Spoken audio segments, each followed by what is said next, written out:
President. Senator from Wisconsin. Madam President, I'd ask that my time be counted against our allocation on the resolution. And I'd like to commend the Senator from Pennsylvania. He's absolutely right. I supplied the medical device industry for over 31 years, and the medical device tax will do great harm to medical innovation. And I also want to commend both the Senator from Florida and Pennsylvania about their great points on the importance of economic growth and how important it is that we concentrate all of our efforts here in Washington on economic growth. You know, I really truly believe that every member of this body, people serving in Congress, we share the same goals or the same goal. We want a prosperous America. We want every American to have the opportunity to build a good life for themselves and their family. But I tell you what, you know, often folks on the other side of the aisle there accuse Republicans, conservatives, of conducting a war on women or a war on the middle class. I mean, nothing could be further from the truth. But I'll tell you what is the truth, is that Washington, with all of our deficit spending, we are conducting a war on our children. You know, fortunately, I do not know of a parent or parents that would willingly drive up their own personal debt, that would max out their credit cards with absolutely no intention of ever paying those debts off, but fully intending to pass those debts on to their children and grandchildren and great-grandchildren. Again, fortunately, I don't know anybody that would do that. But yet, collectively, as a nation, that is exactly what we are doing. We are mortgaging our children's future, and I ask all Americans, please, please consider what we are doing in terms of robbing future generations of the prosperity and the heritage and the type of opportunity that we should be handing over to them. Now, an awful lot of people don't quite understand the connection between our high levels of debt and economic growth. And by the way, it's economic growth that actually strengthens the middle-income Americans. But if you just think about your own personal situation, if you, in your own family budget, have driven your debt levels up to the point where creditors are calling you all the time, I mean, how are you going to grow your own personal economy? In other words, how can you increase consumption when all of your extra dollars are going to pay off your debt, pay your creditors? You're under a great deal of pressure. The answer to the question is you can't grow your personal economy. You can't grow your own personal consumption.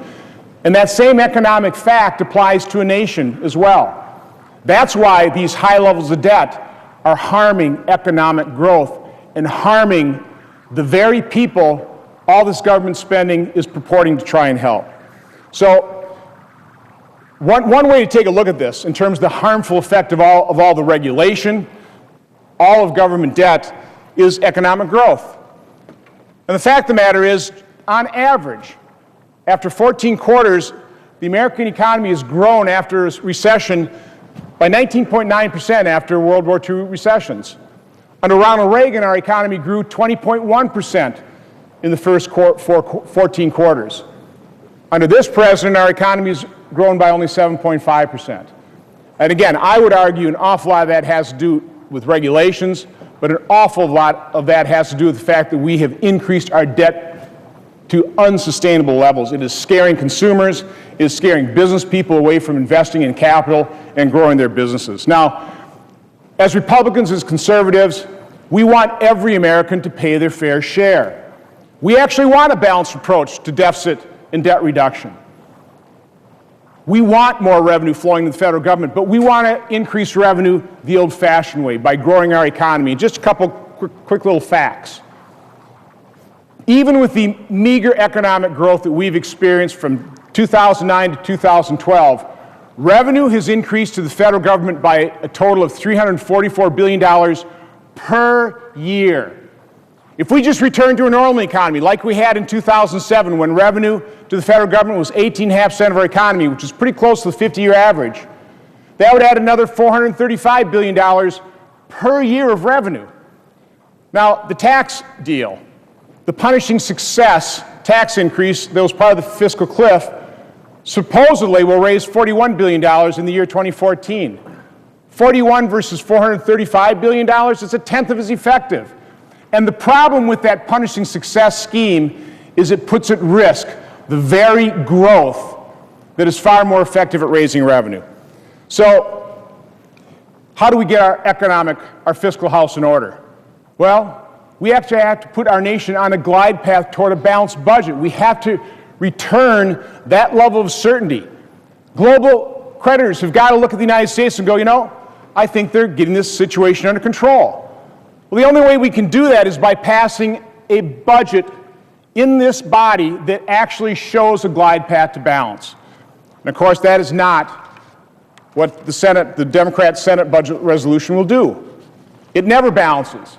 As Senator Toomey was talking about, you really have to take a look at that first year.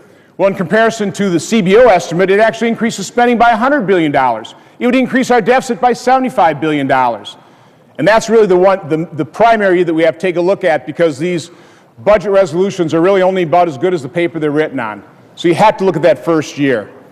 The other point I'd like to make in terms of this budget resolution is the claims in terms of deficit reduction are just patently dishonest.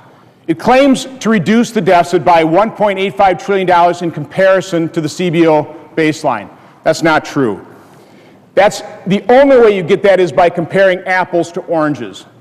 If you adjust the CBO baseline, for example, the $1 trillion it counts in war spending, or the $300 billion of Hurricane Sandy extended spending, or the additional $200 billion of interest, if you really compare apples to apples, this budget at most will reduce the deficit by $300 to $400 billion. And again, what you really have to take a look at, what does it do in that first year?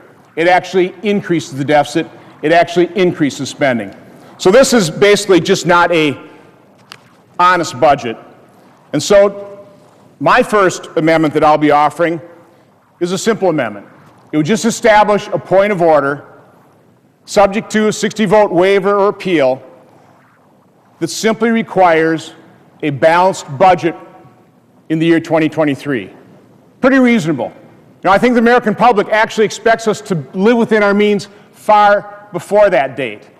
But this would be a responsible glide path. I think this is an eminently reasonable amendment, and I certainly hope that my colleagues here in the Senate will support a very common sense approach to providing some level of fiscal discipline to our federal situation here. The second amendment I would like to offer has to do with the financial situation of states and local governments. You know, far too many cities are already going bankrupt. We have a chart here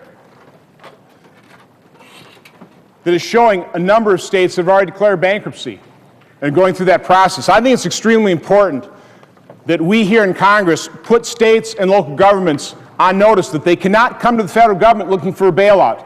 They need to get their own fiscal house in order. You know, not to pick on anybody, but it is amazing when you take a look at the unfunded liability that some of these state and local governments are facing right now. The city of Chicago, for example, has an unfunded liability per citizen of close to $42,000.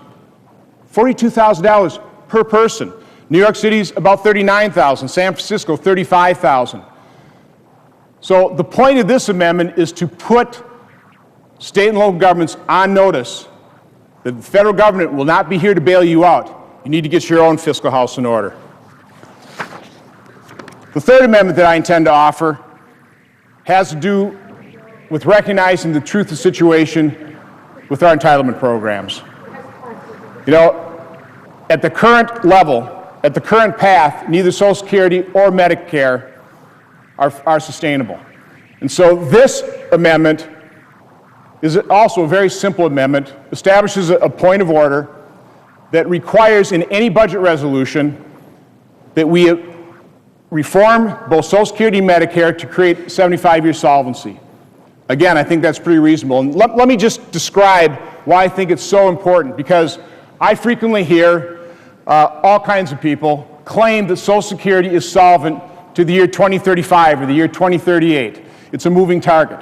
Let's take a look at the true picture in terms of the Social Security financial balance sheet. This comes right from the Social Security Administration.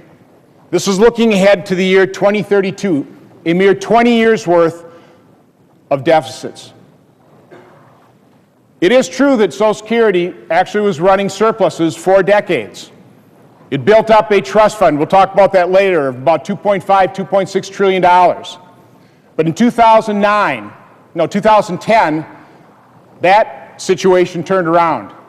Now Social Security is paying out more in benefits than it is taking in terms of dedicated revenue through the payroll tax. Over the next 20 years, that total cash deficit will equal $5.1 trillion. Now, how could anybody looking at these facts and figures possibly claim that Social Security is solvent? Well, it's because of the fiction, and it is the fiction of the Social Security Trust Fund. I've got a couple quotes here from the Office of Management and Budget. In talking about the Social Security Trust Fund, they say these balances are available for future benefit payments and other trust fund expenditures, but only in a bookkeeping sense. The holdings of the trust funds are not assets, again, are not assets of the federal government as a whole that can be drawn down in the future to fund benefits. Instead, they are claims against the Treasury. In other words, claims against the federal government. Next. The existence of large trust fund balances, therefore, does not by itself increase the government's ability to pay benefits. Put differently, these trust fund balances are assets of the program agencies and corresponding liabilities of the Treasury. In other words, you have assets worth $2.6 trillion, you have liabilities of $2.6 trillion, netting to zero. One of the analogies I use to describe the trust fund, it's very similar to is if you have $20 and you spend it, and by the way, this money is spent, it is gone. And then you write yourself a note for $20 and stuff it in your pocket and say, hey, I got 20 bucks. No, you don't. You have a note. You have a promissory note that you're going to have to get somebody else to purchase to give you a real $20 so you can spend that. And that's basically what we have in the Social Security Trust Fund. You know, it does exist. It's just worth zero. But here, ladies and gentlemen of America, is the Social Security Trust Fund. It's a file cabinet. It's locked. I think that's kind of funny because they're actually non-marketable securities. But there you go. That's $2.6 trillion worth of value that supposedly makes Social Security solvent to the year 2035. It is a fiction. It is false. And until everybody here in Washington starts truthfully describing the extent of our problem with not only Social Security, but also Medicare. You know, I was part of that group of senators that had the privilege of having dinner with the President a couple weeks ago. I found it very interesting that President Obama accurately described the problem in reforming Medicare. He said, the problem is that Americans pay in $1, but they get $3 worth of benefits. He also went on to say, we got a problem because most Americans don't understand that. Well, today I'm asking on the President, I'm asking members on the other side of the aisle to join with Republicans to honestly describe the problem to the American public. I mean, you don't solve a problem until you first define it, and then secondly, admit that you have the problem. We have severe problems with Social Security, with Medicare, with other mandatory spending, with our budget. Until we come to terms with that, until we are honest with the American people, stop pulling the wool over their eyes, we have no chance whatsoever of solving these very severe problems. So with that, I yield back my time, Mr. President.